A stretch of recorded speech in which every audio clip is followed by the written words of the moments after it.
سماعت کرنے کی سعادت حاصل کی۔ چونکہ آج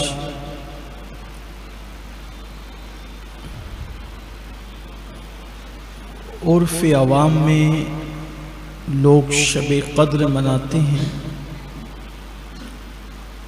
اور جمہور کے اقوال کی روشنی میں آج کی رات کو شب قدر کہا جاتا ہے۔ ویسے تو احادیث میں یہ فرمایا گیا ہے کہ رمضان المبارک کی آخری طاق راتوں میں یعنی 21، 23 اور 25، 27 اور 29 ان راتوں میں شب قدر تلاش کرو، لیکن اس پر اقوال بہت ہیں کہ شب قدر ہوتی کب ہے۔ یہ تو یقینی بات ہے، امت کے اکثر علماء، فقہاء، محدثین اور صوفیہ کا یہ قول ہے کہ یہ ہوتی رمضان شریف میں ہی، رمضان المبارک نہیں ہوتی شب قدر۔ اور یہ بھی ہے کہ وہ آخری عشرے میں ہوتے ہیں، کیونکہ اس پر کثیر احادیث ہیں۔ اللہ تعالیٰ فرماتا ہے اِنَّا أَنزَلْنَاهُ فِي لَيْلَةِ الْقَدْرِ، بے شک ہم نے اس قرآن کو شب قدر میں اتارا۔ تو اب شب قدر میں قرآن کو اتارا گیا تو اب شب کا ذکر تو آ گیا، رات کا ذکر آ گیا، لیکن مہینہ کون سا ہوگا؟ تو اس کو بھی قرآن نے ایک مقام پہ واضح کیا ہے، شہر رمضان الذی انزل فیہ القرآن، کہ اس قرآن کو ہم نے رمضان کے مہینے میں اتارا۔ مہینہ رمضان کا تھا، رات قدر کی تھی۔ تو قرآن سے یہ ثابت ہو رہا ہے کہ شب قدر ہے رمضان شریف میں، اور احادیث یہ بتا رہی کہ وہ ہے آخری عشرے میں۔ اب آخری عشرے میں سے کون سی رات ہے؟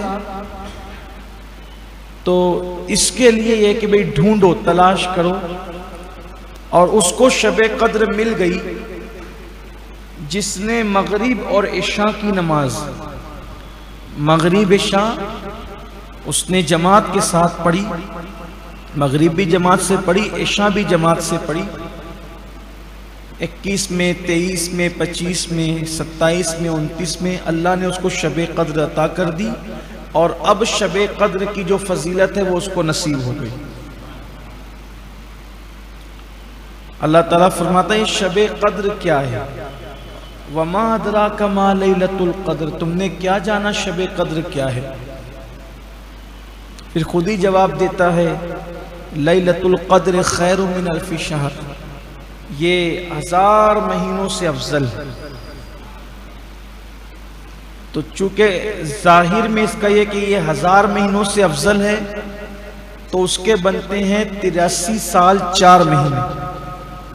یعنی اس رات میں اگر کوئی عبادت کر لے، کم سے کم 2 رکعت پڑھ لے، صرف بنیت شب قدر اگر 2 رکعت بھی پڑھ لے تو اللہ تبارک و تعالی اس کو 83 سال 4 مہینے عبادت کا ثواب عطا فرماتا ہے، اور کوئی زیادہ پڑھ لے تو اور اچھا ہے۔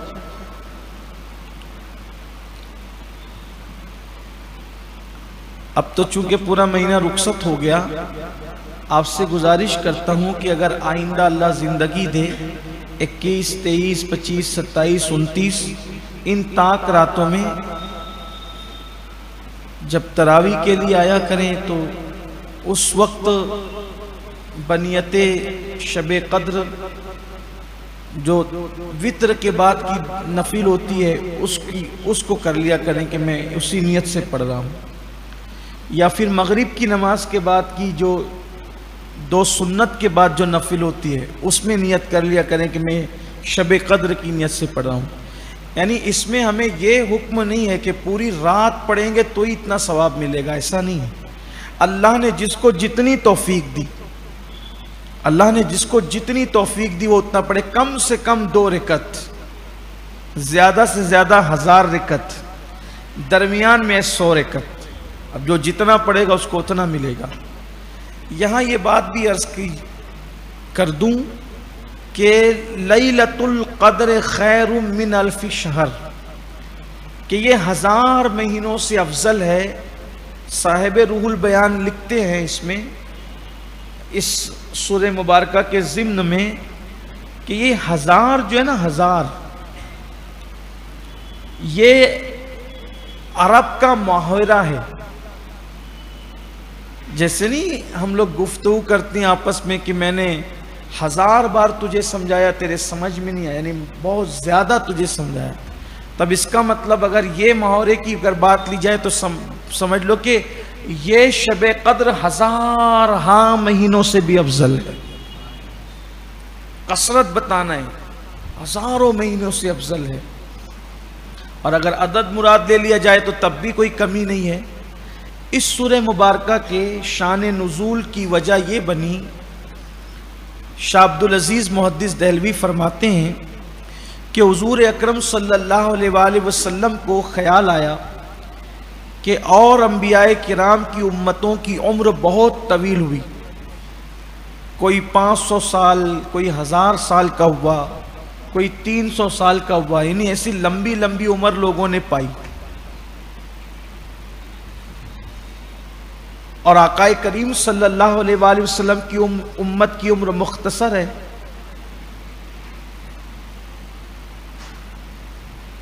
60-70 سال میں تو اکثر لوگ چلے ہی جا رہے ہیں آج کل، اور جو لوگ اگر 60 سے زیادہ جی لیں تو سمجھ لیں کہ پھر کرم کی بات ہے، اچھی خاصی عمر ان کی ہے۔ 80 کے بعد مشکل سے کوئی جی پاتا ہے، بہت کم لوگ 90 تک یا 100 تک جاتے ہیں، بھی ان کی تعداد بہت کم ہو گئی ہے۔ تو حضور اکرم صلی اللہ علیہ وآلہ وسلم کو احساس ہوا کہ ان کی عمریں بہت زیادہ، میری امت کی عمر کم، تو وہ لوگ سینکڑوں سال عبادت کر رہے ہوں گے اور میری امت کی عبادت کم ہوگی۔ دیکھو امت سے پیار کتنا ہے۔ سوچ رہے تھے، خیال آ گیا، تو اللہ تبارک و تعالیٰ نے محبوب پر پھر سورہ قدر نازل فرمایا۔ پیارے حبیب، آپ کی امت کو ایک رات ایسی دیں گے سال میں کہ اگر اس میں کوئی عبادت کر لے تو پھر اس کو 1000 مہینے سے زیادہ، اچھا یہ 1000 مہینے کی قید نہیں ہے کہ 1000 مہینے کے برابر ہے، خیر من الف شہر، یہ 1000 مہینے سے بہتر ہے۔ اب کتنی بہتر ہے یہ بہتر کرنے والا جانتا ہے۔ اس کا مطلب یہ کہ اس میں عبادت کر لو، کچھ کر لیں، اس میں عبادت کریں۔ اور دوسری وجہ شب قدر کے ملنے کی یا اس سورہ پاک کے شان نزول کی یہ ہے کہ اللہ کے حبیب علیہ الصلوۃ والتسلیم جو ہے وہ اکثر بنی اسرائیل کے واقعات بیان کرنے کو پسند کرتے تھے، بلکہ حضور علیہ السلام کہتے بھی تھے کہ اکثر بنی اسرائیل کے واقعات بیان کیا کرو، کہ جب تم ان کے واقعات بیان کرو گے تو ان واقعات میں بڑی عبرت ہے۔ تو حضور اکرم صلی اللہ علیہ وآلہ وسلم نے بھی ایک دن صحابہ کرام کی محفل میں بنی اسرائیل کا ایک واقعہ بیان فرمایا۔ وہ یہ تھا کہ بنی اسرائیل میں ایک شخص تھے، اللہ کے برگزیدہ بندے، نیک بندے، ولی تھے، ان کا نام تھا شمعون۔ ان کو اللہ تعالیٰ نے توفیق بخشی کہ انہوں نے 1000 مہینے تک، 1000 مہینے تک انہوں نے روزے رکھے، راتوں کو نفل نمازیں پڑھی، اور 1000 مہینے تک انہوں نے جہاد بھی کیا۔ 1000 مہینے کے روزے، 1000 مہینے کی راتوں کی عبادت، اور 1000 مہینے انہوں نے جہاد کیا۔ تو کفار کے ساتھ جب وہ جہاد انہوں نے کیا تو وہ جہاد کے وقت کفار نے یہ کیا کہ جب ان کو وہ زیر نہ کر سکے شمعون کو، اور ان پہ غالب نہ آ سکے، ان پہ غلبہ نہ کر سکے، تو انہوں نے یہ کیا کہ کسی طرح ان کو مارنے کی کوشش کی۔ جب ہر اعتبار سے ناکام ہو گئے تو ان کی بیوی کو بڑا لالچ دے کر کے اپنی طرف مائل کیا، اور کہا کہ جب شمعون سو رہے ہوں گے تو ان کو جو ہے وہ رسی سے باندھ دینا۔ ان کی ناہنجار بیوی نے رسی سے باندھ دیا۔ جب یہ صبح کو اٹھے تو انہوں نے صرف رسی کو یوں جھٹکا دیا تو ساری رسیاں ٹوٹ گئی۔ پھر اس کے بعد بیوی سے پوچھا یہ تم نے کیوں کیا، تو اس نے کوئی بہانہ کر دیا۔ پھر یہ ہوا کہ دوسری رات اس نے زنجیروں سے، چین سے، زنجیروں سے باندھ دیا۔ پھر حضرت شمعون اٹھے تو دیکھا کہ زنجیر سے بندھے ہوئے ہیں، پھر جھٹکا دیا تو ٹوٹ گئی زنجیریں۔ یعنی بہت کچھ جتن کیے گئے، بالآخر انہوں نے بیوی سے پوچھا تم ایسے کیوں کرتی ہو، تو کہا میں تمہاری طاقت کو آزمانا چاہتی ہوں۔ ان کی زبان سے نکل گیا۔ اللہ والے بڑے سادہ دل ہوتے ہیں، اللہ والے بڑے سادہ، انہیں مکر نہیں آتا، انہیں جو ہے وہ مکاری نہیں آتی، وہ سچے سچے لوگ ہوتے ہیں۔ زبان سے نکل گیا مجھے کسی بھی چیز سے باندھ دیا جائے مجھے کوئی نقصان نہیں ہوگا مگر میری زلفیں اور میرے بال، بال بڑے تھے ان کے، زلفیں تھیں ان کی، تو مگر میرے بال، بس اشارہ مل گیا اس کو۔ اس ظالم بیوی نے نیند میں ان کے بالوں سے ان کو باندھ دیا۔ اب بالوں سے باندھ دیا تو اب وہ نہ کھول سکے۔ پھر کافروں کے حوالے کر دیا۔ جب کافروں کے حوالے کیا تو روایتوں میں آتا ہے کہ ان ظالموں نے ان کو ایسی بدترین انداز میں سزا دی اور ایسی شہادت انہوں نے، شہادت کا جام انہوں نے نوش فرمایا کہ پہلے ان کے کان کاٹے گئے، ناک کاٹی گئی، آنکھیں نکالی گئی، ہونٹ کاٹے گئے، زبان کاٹی گئی، پھر وہ شہید ہو گئے۔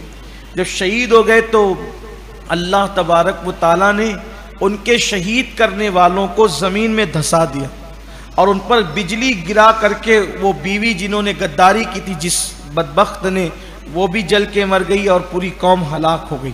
جب یہ واقعہ صحابہ نے سنا تو صحابہ کرام نے کہا یا رسول اللہ، ان کی تو عمر تھی، 1000 مہینے روزے رکھے، 1000 مہینے کی راتوں میں نفل پڑے، 1000 مہینے تک جہاد کیا، اس کا مطلب 83 سال کے روزے، 83 سال کی راتوں کی عبادت، 83 سال جہاد۔ اب ہمیں تو 60-70 سال کی عمر ہے، اس میں سونا بھی ہے، اس میں کھانا بھی ہے، اس میں تجارت بھی ہے۔ آئیے تھوڑا سا ہم بھی کچھ اندازہ کر لیں۔ اگر ہم عبادت، جیسے اگر کسی کو سمجھ لیں کہ اللہ نے 70 سال کی عمر دی، 70 سال میں سے اگر وہ روزانہ 8 گھنٹہ سوتا ہے، 8 گھنٹہ سویا، 2 گھنٹہ کھانے میں گیا، 10 گھنٹے ہو گئے، پھر اسی طریقے سے 2 گھنٹہ دوستوں کے ساتھ گزار لے جائے، کتنے ہو گئے؟ 12 گھنٹے ہو گئے۔ اب یہ 12 گھنٹے ہو گئے، پھر اس کے بعد یہ سمجھ لو بیوی بچوں کے ساتھ 2 گھنٹے اور ملا لیں اس کو، 14 گھنٹے ہو گئے۔ اسی طریقے سے کاروبار کو آپ لے لیں، کاروبار کم سے کم ہر آدمی 8 گھنٹے تو کرتا ہی ہے، 14 میں 8 ملا لے کتنے ہو گئے جی؟ 22 گھنٹے ہو گئے۔ اب 22 گھنٹے جب آدمی دنیا میں گزار دے تو بچتے کتنے ہیں؟ اگر وہ عبادت کرے تو کتنے گھنٹے روزانہ عبادت کرے گا؟ اب 80 سال میں اگر اس کے 2 گھنٹے 2 گھنٹے 2 گھنٹے 2 گھنٹے جوڑیں تو کتنے اس کے گھنٹے بن رہے ہیں جی؟ ایک دن میں 2 گھنٹے، ایک سال میں 365 دن ہوتے ہیں، تو کتنے ہو گئے جی؟ 730۔ ٹھیک، ایک سال کے اندر کتنے؟ 730 گھنٹے اس نے عبادت کی ایک سال کے اندر۔ اب اسی طریقے سے 80 سال تک جوڑیے، 730 میں کسی کے پاس لیجئے، یہی جوڑیے، کچھ لوگ درود شریف پڑھیے، کچھ لوگ جوڑیے، 730 کو ضرب دیجئے 80 سے، 58,400 گھنٹے اس نے عبادت کی۔ 58,000 کو تقسیم کیجئے 24 سے،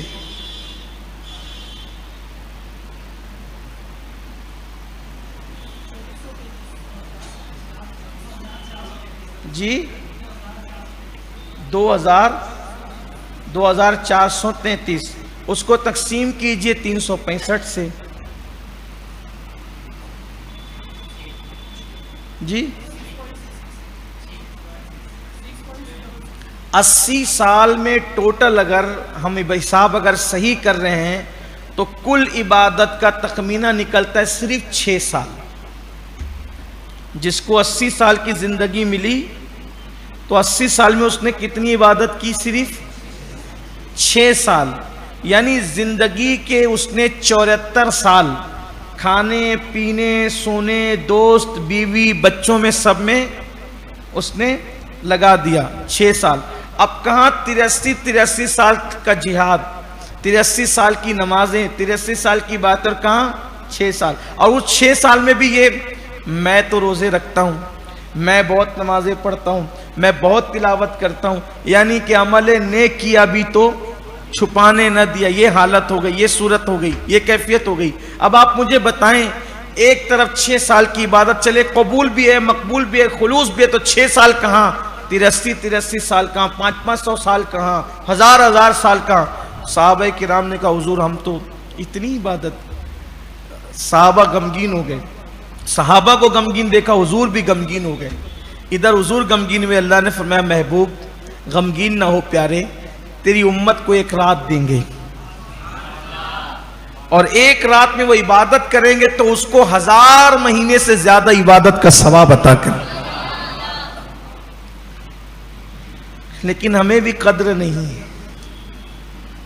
یہ رات آتی بھی ہے جاتی بھی ہے، کسی کس کی توجہ.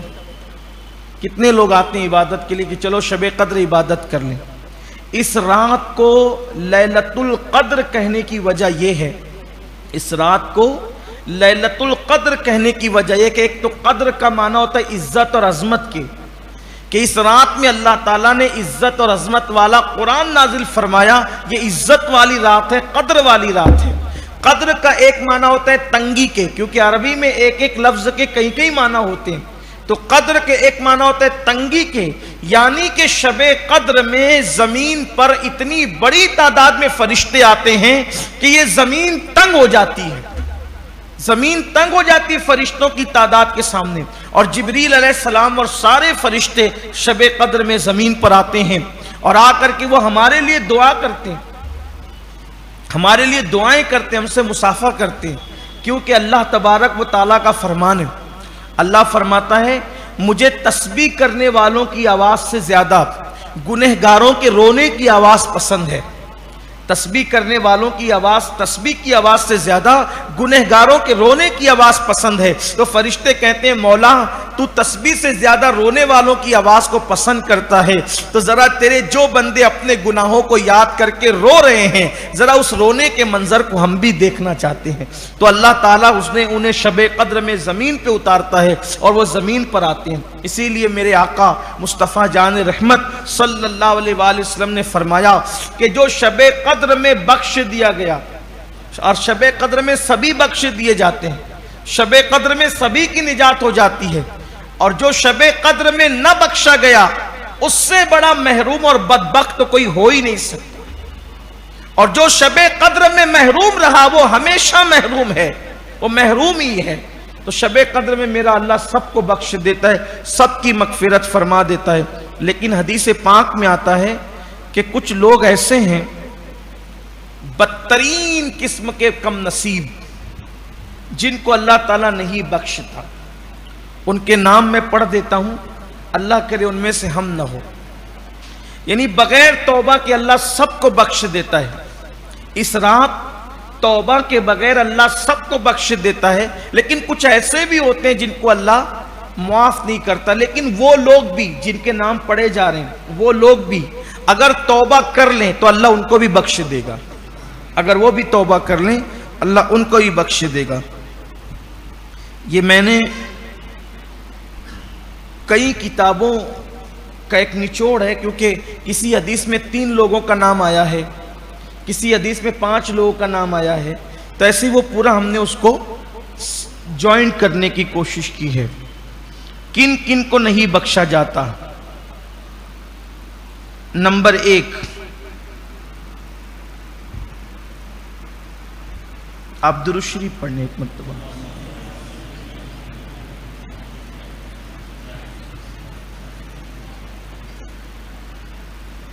اللہ رب محمد صلی اللہ علیہ وسلم نحن عباد محمد صلی اللہ علیہ وسلم.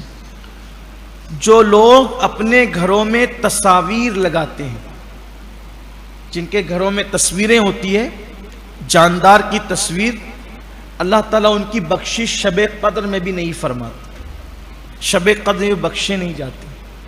آپ برا نہیں ماننا، میں آپ کو ایک بات بطور آپ کے خیر کے لیے، اچھی لگے تو لینا، نہیں اچھی لگے تو کم از کم یہی چھوڑ کے چلے جانا، کوئی فتنہ نہیں کرنا.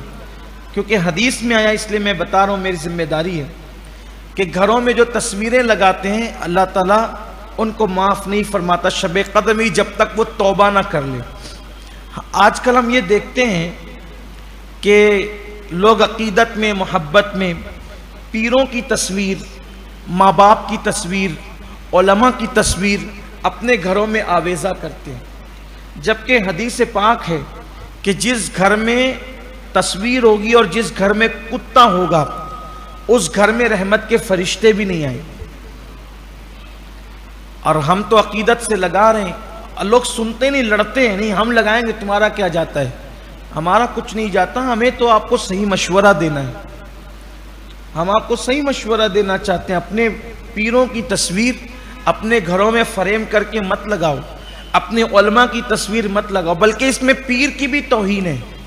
پیر کی توہین کیا ہے کہ آپ جو ہے وہ پیر کی تصویر کو پیر کا درجہ دے رہے ہیں، جبکہ پیر کا درجہ تو آپ دوسرے پیر کو بھی نہیں دے سکتے. تصوف میں یہ ہے کہ اپنے پیر کو زمانے کے سارے پیروں میں سب سے بڑے درجے پر مانو، تبھی تو فیض ملے گا. تو آپ نے کاغذ کے فوٹو کو پیر کا درجہ دے دیا، تو گویا کہ یہ تو پیر کی بے ادبی ہوئی نا. تو لوگ لگا کر کے رکھتے ہیں گھروں کے اندر تصویریں، تو نہ لگانا، توبہ کرو. اگر کسی کے گھر میں تو نکال دو. بعض لوگ تو یہ بھی کہ یہ غوث پاک ہے، یہ غریب نواز ہے، یہ بابا فرید ہے، خیالی تصویریں لگا کر کے رکھتے ہیں. سوچو تو صحیح، اگر آپ معاذ اللہ کسی نمازی کو، کسی امام کو کہہ دے کہ یہ غریب نواز ہے، تو بولو یہ غریب نواز کی توہین ہوئی کہ نہیں ہوئی؟ آپ نے کسی مسجد کے امام کو غریب نواز کہہ دیا، آپ نے کسی مسجد کے امام کو بابا فرید کہہ دیا، تو بولو یہ بزرگوں کی توہین ہے کہ نہیں؟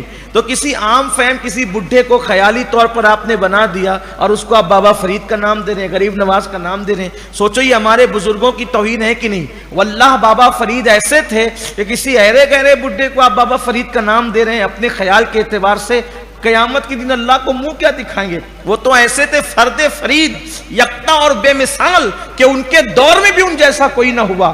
اور تم کاغذ کے ٹکڑوں پر کسی کی بھی تصویر بنا کر بابا فرید کا نام، غریب نواز کا نام، صابر پاک کا نام دے رہے ہو. اللہ کی بارگاہ میں اس سے توبہ کرو، نکالو اپنے گھروں سے.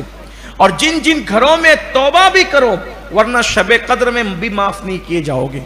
دوسری بات، جو اپنے گھروں میں کتا رکھتے ہیں، آج کل مسلمانوں کو بھی کتے پالنے کا بہت شوق ہو گیا. اگر چور کی وجہ سے اپنے کھیتوں میں، اپنے باغوں میں اور کوئی ایسے حالات بنتے ہیں کہ جہاں علماء رکھنے کی اجازت دیتے تب تو عذر ہے، بلا عذر شرعی شوق سے لوگ کتے پال رہے ہیں گھروں کے اندر. اب تو یہ حال ہو گیا کہ کوئی ایران سے بلی لا رہا ہے، کوئی عراق سے بلیاں لا رہا ہے، پال رہے ہیں لوگ. بیوی کو مار پیٹ کرتے ہیں، بلیاں پالتے ہیں، بلیوں کے نخرے اٹھاتے ہیں. یہ قوم کا حال ہے. اللہ کے بندے، بلی کا حق نہیں ہے تجھ پر، پہلے بیوی کا حق ہے. بیوی کو تو طلاق دے کے گھر سے نکال رہے ہو، بیوی کو تو مار رہے ہو، اور اتنی دور دور سے اتنی مہنگی مہنگی بلیاں لا کر پال رہے ہو. میں بلی پالنے کو ناجائز و حرام نہیں کہہ رہا ہوں، لیکن یہ جو فضول خرچی کرتے ہو، ایک ایک بلی 1-1 لاکھ کی، 5-5 لاکھ کی، یہ صورتحال ہے. سوچو تو صحیح. اب بھی مسلمانوں کے بچے کچھ ایسے بھی ہیں جن کو عید پر نئے کپڑے نصیب نہیں ہیں، یہ حال ہے، اور ہم 5-5 لاکھ کی بلیاں خرید کے لا کے گھر میں پال رہے ہیں. عجیب شوق ہے. دولت آئی تو نئے نئے شوق بھی آ رہے ہیں، لیکن یاد رکھنا فضول خرچی کو اللہ پسند نہیں فرماتا. تو جو لوگ کتے گھروں میں رکھتے ہیں، اللہ شب قدر میں ان کی بھی مغفرت نہیں فرماتا. پھر اس کے بعد جن پر غسل جنابت فرض ہوں، جن پر غسل جنابت فرض ہوں، اللہ تبارک و تعالی، اور وہ لوگ غسل کرنے میں دیر کریں یا غسل نہ کریں، اس میں سستی کریں، ناپاک پھرتے رہیں ادھر ادھر، اللہ شب قدر میں ان کی بھی مغفرت نہیں فرماتا.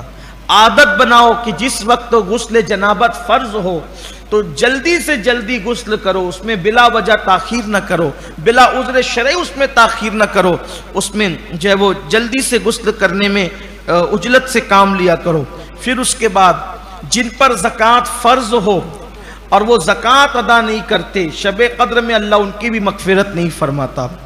اسی طرح سے جو لوگ کسی کو ناحق قتل کر دیں، کسی کا خون کر دیں، کسی کا مرڈر کر دیں، ان لوگوں کی بھی اللہ شب قدر میں مغفرت نہیں فرماتا۔ یہاں تو بکری پہ سے جھگڑا ہوتا ہے اور مرڈر ہو جاتا ہے، یہاں تو تیرے میرے آنگن میں کچرا نہ ڈالنا، تو میرے آنگن میں میں تیرے آنگن میں نہیں، اس پہ بھی لوگ جو وہ معاذ اللہ ایک دوسرے کو قتل کر دیں۔ تو نے الیکشن میں فلاں کا کام کیوں کیا تھا اور تو نے کیوں کیا تھا، اس پہ بھی قتل ہو رہا ہے۔ مالیگاؤں کا حال یہ ہو رہا ہے، گنبد و مینار کے شہر کو لوگوں نے کیا بنا دیا۔ صرف اوپر سے مسلمانوں کے اندر بھی کچھ دین ہے، کچھ تو لوگ غیرت کرتے، کچھ تو لوگ ایمان کا خیال کرتے، اللہ کی بارگاہ میں کھڑے ہونے کا کچھ تو تصور کرتے۔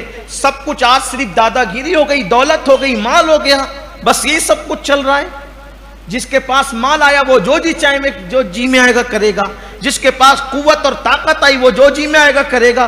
اللہ کی بارگاہ میں ایک دن کھڑے ہونا ہے، اپنی طاقت کا اپنی دولت کا غلط استعمال مت کرو۔ جس نے کسی کو ناحق قتل کیا اللہ تعالیٰ شب قدر میں اس کی بخشش نہیں فرماتا۔ اسی طرح سے جو رشتہ داروں سے تعلقات توڑ دیتے ہیں، قطع کر دیتے ہیں، رابطے منقطع کر دیتے ہیں، اللہ ان کی بخشش نہیں فرماتا۔ بے شمار لوگ ہیں، بہن سے بات بند، بھائیوں سے بات بند، چچاؤں سے بات بند، پھوپھیوں سے بات بند، خالاؤں سے بات بند، یہ سب رشتہ دار ہیں۔ رشتوں کو منقطع نہ کرو۔ حدیث پاک میں آیا ہے جو رشتے توڑتا ہے اس کا ایمان ایسے موڑ دیا جاتا ہے جیسے وستورے سے بال موڑ دیے جاتے ہیں۔ بلا وجہ رشتوں کو نہ توڑا کرو۔ یہاں تو شادی میں اگر کارڈ لیٹ پہنچا اس سے بھی لوگ رشتے توڑ دیتے ہیں، چھوٹی چھوٹی باتوں پہ رشتے توڑ دیتے ہیں۔ رشتے نہ توڑا کرو، رشتے جوڑا کرو۔ بلکہ حدیث پاک میں آتا ہے جو رشتوں کو توڑ دے اللہ تعالیٰ، وہ رشتوں کو توڑنے والا اگر کسی محفل میں موجود ہو تو بھی اللہ تعالیٰ لوگوں کی دعا قبول نہیں کرتا۔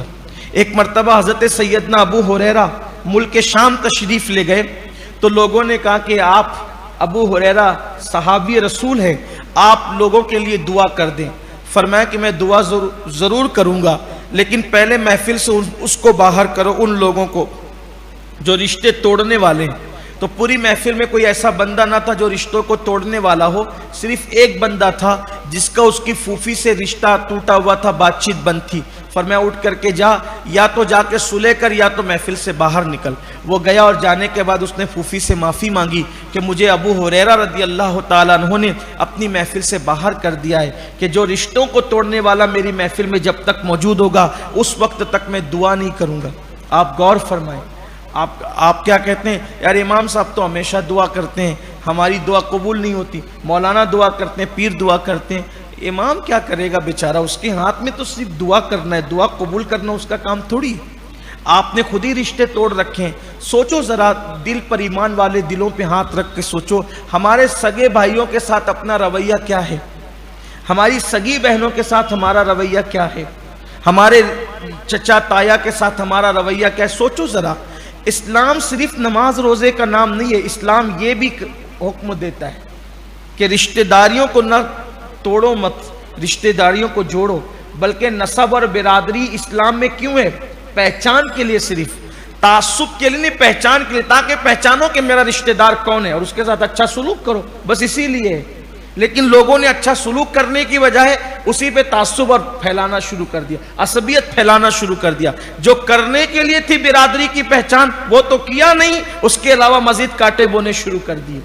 تو جو رشتہ داروں کے ساتھ تعلقات قطع کر لے اللہ تعالیٰ اس کو بھی نہیں بخشتا قیامت کے جو شب قدر کے دن۔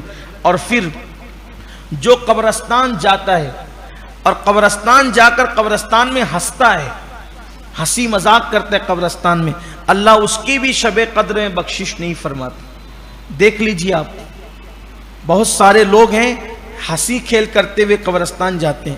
اسی سال قبرستان جب میں گیا اپنے بڑے قبرستان میں نے اپنی آنکھوں سے دیکھا لڑکے کھڑے ہو کر کے وہاں گیم کھیل رہے ہیں، موبائل میں گیم کھیل، قبرستان میں شب برات میں، اسی سال شب برات میں کچھ لوگ ہنسی مذاق کر رہے ہیں۔ مجھے غصہ آ گیا، جلدی نہیں آتا لیکن اب اس پر بھی نہ آئے تو پھر ایمان کہاں ہے۔ مجھے غصہ آیا، میں نے کہا یہ کوئی پارک ہے، کوئی باغ ہے یہاں جو کھڑے ہو کر ہنسی مذاق کر رہے ہو؟ یہاں سے نکل کے جاؤ یا کہیں اور جا کے ہنسی مذاق کرو. شب برات میں قبروں کے پاس کھڑے ہو کے ہنسی مذاق کر رہے ہو, یہاں گیم کھیل رہے ہو. کوئی شرم ہے, کوئی حیا ہے, کوئی دین دھرم سیکھا ہے؟ تو جب میں وہاں غصے ہوا تو پھر کچھ ادھر ادھر ہو گئے, کچھ ادھر سٹپٹا کر ادھر ادھر بھاگ گئے. یہ صورتحال ہے. شب قدر میں بھی جو قبرستان میں ہنسی کھیل کریں, ہنسی مذاق کریں, اللہ تبارک و تعالیٰ ان کی بخشش نہیں فرماتا شب قدر میں. اب ہمارے یہاں کے قبرستانوں کا, مالیگاؤں کے قبرستانوں کا یہ حال ہے کہ مجھے پتہ چلا ہے معتبر ذرائع سے کہ لوگ خاص طور پہ نوجوان لڑکے موبائل میں وہ گیم ویم کھیلنے کے لیے جب ان کو کوئی سکون کی جگہ نہیں ملتی تو وہ قبرستانوں میں جا کر بیٹھتے ہیں. قبرستانوں میں کرسیاں رکھ دی گئی ہے. اب کیا کہیں, کس سے کہیں؟ قبرستان میں وہ کرسیاں رکھ دی گئی, وہی کرسیوں پہ جا کے بیٹھتے ہیں. بھئی قبرستانوں میں کرسیوں کی کیا ضرورت تھی؟ کیا ضرورت ہے قبرستان میں کرسیوں کی؟ جہاں ضرورت ہے وہاں تو لا کے رکھتے نہیں, اور جہاں نہیں ضرورت ہے وہاں کرسیاں لا کے. آپ دیکھ لیں, میرے بات کا یقین نہیں آتا, آپ دیکھ لیں, قبرستانوں میں جائیں دیکھیں, وہاں لوگ بیٹھ کر کے گیم کھیلتے ہیں ان کرسیوں پہ. میت کو دفن کرنے کے لیے لوگ اگر جاتے ہی تھے تو زیادہ سے زیادہ لوگوں کا 15-20 منٹ کا کام ہوتا ہے. اگر بیٹھنا پڑے تو کتنی دیر تک قبرستان میں بیٹھنا پڑتا ہے؟ وہ جنازہ رکھنے سے لے کر کے قبر میں اتارنے تک اور برگا لگانے تک. پھر مٹی دینے کے لیے تو اٹھ کر کے کھڑے ہونا ہے, پھر جانا ہے مٹی دینا ہے, پھر اتنی دیر بیٹھنا ہے جتنی دیر تک کے سرحانے الف لام میم سے مفلحون تک اور آمن الرسول سے فانصرنا علی القوم الکافرین تک, اور اس کے بعد دعا. کل ملا کر کے آدھا گھنٹہ بیٹھنا ہے. تو لوگ زمین پہ بیٹھتے تھے پہلے اور سکون سے بیٹھتے تھے زمین پہ, سب اپنا اپنا غمگین. اب یہ کرسیاں آ گئی ہیں تو یہ کرسیوں پہ میت کو لے جانے والے تو کم بیٹھتے ہیں, یہ رکامے لوگ زیادہ بیٹھتے ہیں. یہ حال ہو گئے ہیں. آپ جا کے قبرستان کا جائزہ لے لیجیے. میری نظر ہے, میں دیکھ رہا ہوں, مجھے پتہ ہے کہ یہ سب کچھ ہو رہا ہے, لیکن اللہ کرے کہ لوگ اس پر دھیان دیں, توجہ دیں. لوگوں کو تکلیف ہوتی ہے جب ہم حق بات کرتے کہ انہی کو بہت پڑی رہتی ہے. کیوں نہ پڑی رہے, ہماری ذمہ داری ہے. جو غلط دیکھیں گے بولیں گے, چاہے پورا زمانہ مخالف ہو جائے, ہم اکیلے رہ جائیں, لیکن خلاف شرابات جب دیکھیں گے تب بولیں گے. کسی کو اچھا لگے برا لگے, ہم اپنی ذمہ داری پوری کریں گے. اس لیے کہ ہم نے آپ کی خوشی کی کوئی بات نہیں کرنا ہے. انشاءاللہ جب تک جسم میں جان ہے, اچھا لگے یا برا لگے, ہمیشہ اللہ کی خوشی کی بات کرنا ہے, اس کے محبوب کی خوشی کی بات کرنا ہے. اس لیے کہ ہم بھی ایک دن مر جانے والے ہیں. بڑے بڑے علماء مشائخ جا رہے ہیں, ہم کو بھی ایک دن چلے جانا ہے. مرنے کے بعد دو ہی گروپ ہو جاتے ہیں لوگوں کے, کوئی کہتا اچھا تھا, کوئی کہتا برا تھا. ہمارے بارے میں بھی لوگ ایسے ہی کہیں, کوئی اچھا کہے گا کوئی برا کہے گا, اس سے ہمیں کیا فرق پڑتا ہے؟ بات تو اتنی ہے, اللہ راضی ہو جائے, اس کا محبوب راضی ہو جائے, بس. کوئی کچھ بھی کہتا ہے, اللہ اس کا رسول راضی ہو جائے, بس. ہمیں اور کیا لینا ہے؟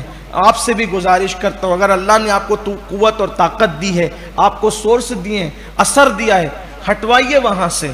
کہیے کہ بھئی اس کا غلط, یا پھر یہ کہ اگر وہاں کرسی رکھنا ضروری سمجھتے ہیں, پھر یہ بند کروائیے.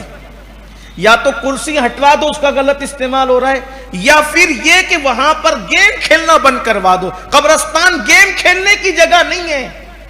جو لوگوں نے قبرستان میں جا کر کے موبائل, آپ ابھی بھی جا کر دیکھ لیں, ابھی بھی جا کر آپ قبرستان میں دیکھ لیں, ادھر والے میں بھی دیکھ لیں اور ادھر والے میں بھی دیکھ لیں, دیکھیں آپ, یہ حال ہے.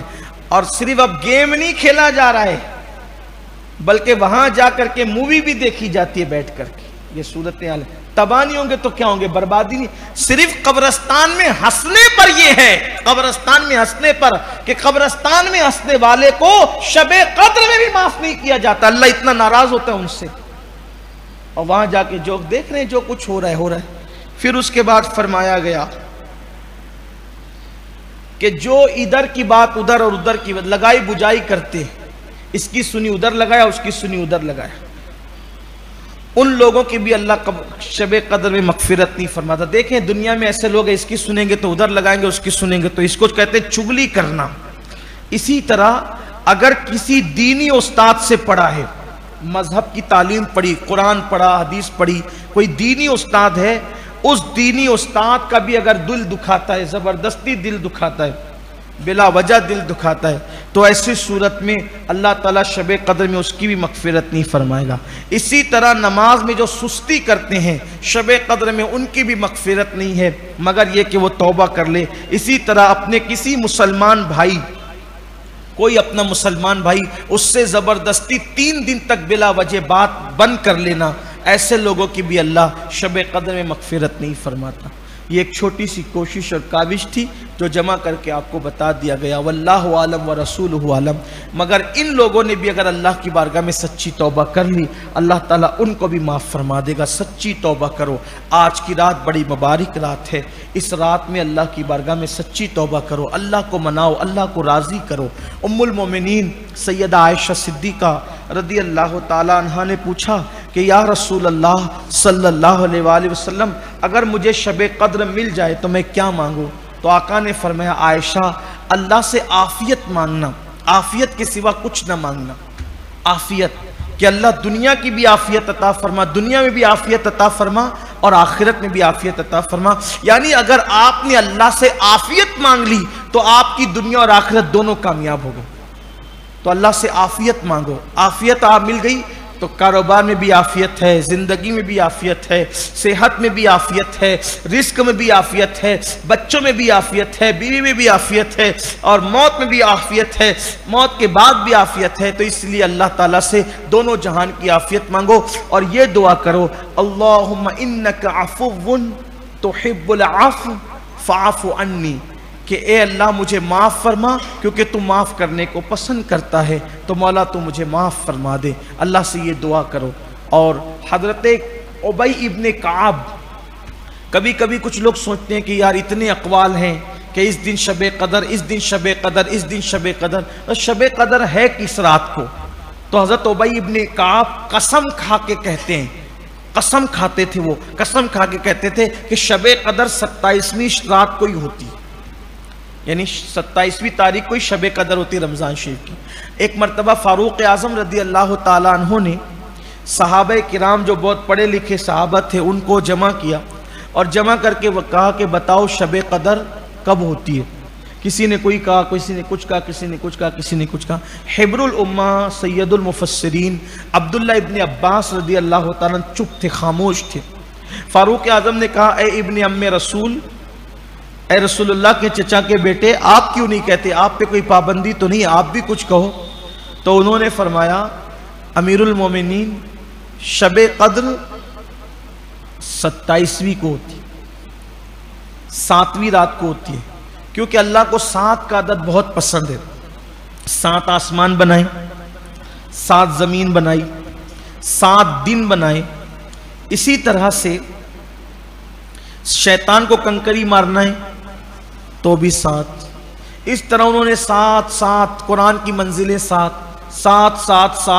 کی بہت انہوں نے باتیں بتائی، اور پھر فرمایا ان سب کو دیکھتے ہوئے مجھے لگتا ہے کہ شب قدر جو ہے وہ 27ویں کو ہوتی ہے، یعنی 7ویں رات کو ہوتی ہے، آخری عشرے کی 7ویں شب کو ہوتی ہے۔ اور پھر آپ فرماتے ہیں کہ دیکھو جو اللہ نے قرآن میں لیلۃ القدر بیان کیا نا، لیلۃ القدر، تو یہ لیلۃ القدر کے حروف ہوتے ہیں کل 9۔ لیلۃ القدر کے حروف کتنے ہوتے ہیں؟ ابن عباس کہتے ہیں 9، اور یہ پوری صورت میں کتنی مرتبہ آئے ہیں؟ 3 مرتبہ۔ تو اگر 9 کو 3 سے ضرب دیا جائے تو کتنے ہو جاتے ہیں؟ 27۔ تو کہا قرآن خود بھی اشارہ کر رہا ہے کہ شب قدر 27 کو ہوتی ہے۔ اور ایک اور خوبصورت بات کسی نے کہی، اللہ کے بندو کسی بھی رات کو قدر کے ساتھ عبادت کر لے، وہ رات تیرے لیے شب قدر ہے۔ جس رات کی تو قدر جان لے وہ تیرے لیے شب قدر ہے۔ تو اس رات کو ہمارے بزرگوں نے بڑی عبادت کی ہے، اور یہ رات قسمتیں بدلنے کی رات ہے، یہ رات قسمت تبدیل ہونے کی رات ہے، یہ رات فرشتوں کے نزول کی رات ہے، یہ رات جبریل علیہ السلام کے نازل ہونے کی رات ہے۔ اس لیے اس رات میں اللہ کی کثرت سے عبادت کریں، دعائیں کریں، اپنے لیے کریں، پوری امت کے لیے کریں، پوری قوم کے لیے کریں، جتنا ہو سکے اللہ کی عبادت کریں، اور خاص طور پہ رات کے آخری حصے میں خوب گڑ گڑائیں، اپنے گناہوں کے حوالے سے خوب معافی مانگیں، کیونکہ اللہ کو تسبیح کی آواز سے زیادہ گنہگاروں کے رونے کی اور بلکنے کی اور آہو بکا کرنے کی آواز پسند ہے۔ اس لیے 2 آنسو کم سے کم اللہ کی بارگاہ میں جو ہے وہ سوگات کے طور پر ضرور پیش کر دیں۔ اللہ تعالیٰ سے دعا ہے کہ اللہ تعالیٰ اس مبارک رات میں ہماری بھی مغفرت فرمائے، ہم سب کی اور پوری امت کی مغفرت فرمائے، اور اللہ سب کی تمام جائز تمنائیں اور مرادیں پوری فرمائے۔ جس کے دل میں جتنی مرادیں ہیں اللہ تمام مرادیں پوری فرمائے۔ اللہ پوری دنیا سے کورونا کا خاتمہ فرما دے، جتنی رکاوٹیں سب رکاوٹیں دور کر دے۔ اللہ سب کی تجارت میں برکت دے، کاروبار میں برکت دے، سب کی عمر میں، علم میں، عمل میں برکتیں عطا فرمائے۔ اللہ ماہ رمضان شریف کی بہاریں صحت و تندرستی اور عبادت کی توفیق کے ساتھ آئندہ سال ہم سب کو پھر سے نصیب فرمائے۔ جن کی بیٹیوں کو رشتے نہیں ہیں اللہ تعالیٰ ان کے لیے اچھے رشتوں کا انتظام فرمائے۔ جن میاں بیوی میں اختلافات ہیں اللہ تعالیٰ ان سب کے اختلافات کو دور فرما دے۔ جن کی اولاد ماں باپ سے دور رہتی ہے اللہ ان اولاد کو ماں باپ کا وفادار اور فرما بردار بنا دے۔ جو لا ولد ہے اللہ ان کو بیٹے عطا فرمائے۔ جن کی صرف بیٹیاں اللہ تعالیٰ ان کو بیٹے نصیب فرمائے، اور جن کے جو بھی معاملات رکے ہوئے اللہ تعالیٰ ساری رکاوٹیں دور فرما دے۔ اب آئیے چونکہ اختتام کا وقت ہے، میں یہ چاہتا ہوں کہ آج ہماری جماعت کے بڑے عظیم عالم دین اور ایک عظیم خانقاہ کے سجادہ نشین حضرت علامہ شیخ سالم القادری صاحب رحمۃ اللہ تعالیٰ علیہ اس دنیا سے کوچ کر گئے ہیں۔ بڑے اچھے عالم تھے، بڑے عاشق رسول تھے، اور حضرت سیدنا عثمان غنی رضی اللہ تعالیٰ کی اولاد میں سے تھے، اور ہمارے سرکاران ماہریرہ کے بڑے عاشق تھے۔ جب بھی سرکاران ماہریرہ کا ذکر کرتے تھے تو بہت عقیدت، ادب اور احترام کے ساتھ کرتے تھے، اور ان کا ایک خاص وصف یہ تھا کہ وہ حضور سرکار غوث پاک رضی اللہ تعالیٰ کے بہت بڑے عاشق تھے، بہت بڑے عاشق۔ کوئی بھی جلسہ ہو اس کو جشن قادری کا نام ہی دیتے تھے، اور کوئی بھی کلام لکھتے تھے تو اس میں کم سے کم ایک شعر بھی تو حضور غوث پاک کی تعریف میں ضرور لکھتے تھے۔ بڑے عظیم عاشق رسول تھے، عمر بھی اچھی پائی، کم و بیش میرے خیال سے 80 سال کی عمر انہوں نے پائی، اور جو گزشتہ دن گزرا ہے تو اس شب میں بالکل صبح کے وقت، سحری کے وقت جو ہے وہ آپ نے اس دار فانی سے دار بقا کی طرف کوچ فرمایا۔ 26ویں روزے کا ان کو دن ملا۔ میں دعا کرتا ہوں کہ اللہ تبارک و تعالی شیخ سالم القادری رحمۃ اللہ تعالی علیہ کے درجات کو بلند فرمائے، اللہ ان کی مغفرت فرمائے، اللہ کروٹ کروٹ انہیں جنت کی بہاریں عطا فرمائے، اور اللہ تبارک و تعالی ان کے جو شہزادگان ہیں، شہزادیاں ہیں، ان کے جتنے مرید ہیں، مریدین ہیں، اور جتنے بھی متعلقین ہیں، اللہ تعالیٰ سب کو صبر جمیل، اجر جزیل عطا فرمائے، اللہ ان کے درجات کو بہت بلند فرمائے، قبر میں ان کو رسول اللہ صلی اللہ علیہ وسلم کا پیار، شفقتیں، محبتیں نصیب فرمائے، آقا کریم صلی اللہ علیہ وآلہ وسلم کی شفاعت سے ان کو اور ہم سب کو اللہ تعالیٰ بے حساب جنت عطا فرمائے۔ ہمارے علماء اٹھتے جا رہے ہیں، اور ساتھ ہی ساتھ کل جو ہے مفتی اعظم کچھ حضرت علامہ مولانا مفتی سید شاہ احمد بخاری رحمۃ اللہ علیہ وہ بھی اس دار فانی سے کوچ کر گئے، جو مفتی اعظم کچھ تھے، تو اور وہ بھی بہت بڑے عاشق رسول تھے۔ کئی برسوں تک انہوں نے روزانہ یا ہفتے میں ایک مرتبہ حضور علیہ السلام کی سیرت طیبہ کچی زبان میں اس کا انہوں نے درس دیا، غالباً ہر ہفتہ وہ اس پہ درس دیتے تھے، اور برسوں دیا انہوں نے حضور علیہ السلام کی سیرت کو بیان کیا۔ اور یہ دونوں حضرات، حضرت شیخ سالم القادری صاحب ہوں یا مفتی اعظم کچھ ہوں، میری ملاقات ان لوگوں سے جب بھی ہوئی بڑی محبتوں سے، بڑے پیار سے نوازا۔ حضرت شیخ سالم القادری صاحب سے ملاقات میری آخری بار دولت آباد شریف میں ہوئی جب میں محبوب الہی کے عرس میں جا رہا تھا، تو میری فلائٹ اورنگ آباد سے تھی۔ مجھے پتہ چلا کہ حضرت دانتوں کے علاج کے لیے اورنگ آباد تشریف لائے ہیں، تو میں نے ملاقات کی، تو وہ میری ملاقات آخری ملاقات تھی۔ بڑی محبتوں سے نوازتے تھے یہ حضرات دونوں۔ اللہ تعالیٰ سے دعا کرتا ہوں کہ اللہ دونوں کے درجات کو بلند فرمائے۔ ایک بار سورہ فاتحہ پڑھ لیں، 3 مرتبہ قل هو اللہ شریف پڑھ لیں، اور ان حضرات اور تمام امت مسلمہ کو ایصال ثواب کریں۔